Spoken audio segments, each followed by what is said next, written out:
বাংলাদেশের পণ্যে যুক্তরাষ্ট্রের অতিরিক্ত শুল্ক আরোপের সিদ্ধান্ত অযৌক্তিক, এতে রপ্তানি খাতে বাড়বে চাপ, এমন মন্তব্য রপ্তানিকারকদের।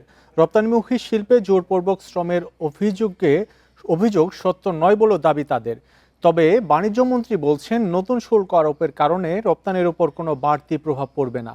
এমন পরিস্থিতিতে কৌশলী হওয়ার পাশাপাশি বিকল্প বাজার খোঁজার পরামর্শ বিশেষজ্ঞদের। জোরপূর্বক শ্রমের ব্যবহার রোধে ব্যর্থতার অভিযোগে বাংলাদেশ সহ বেশ কিছু দেশের পণ্যের ওপর 10 থেকে 12.5% শুল্ক আরোপ করেছে ট্রাম্প প্রশাসন।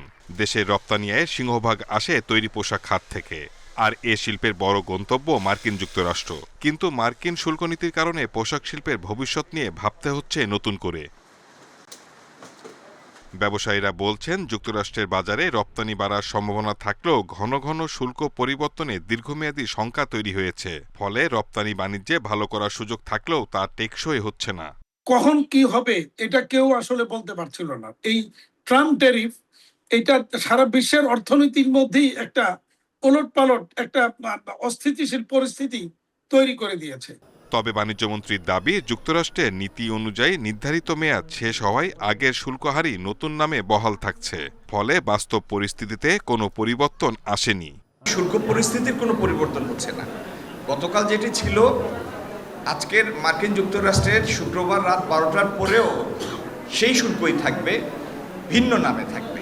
রপ্তানি বাণিজ্যের বড় বাজার সচল রাখতে সতর্ক হওয়ার পাশাপাশি পরিস্থিতি পর্যবেক্ষণ করে পরিকল্পনার তাগিদ অর্থনীতিবিদদের। বাংলাদেশের কম্পিটিটিভনেস আগামীতে ধরে রাখার জন্য আমাদের নিজেদেরই স্বার্থে শ্রম অধিকারের বিষয়গুলো উন্নতি করা দরকার।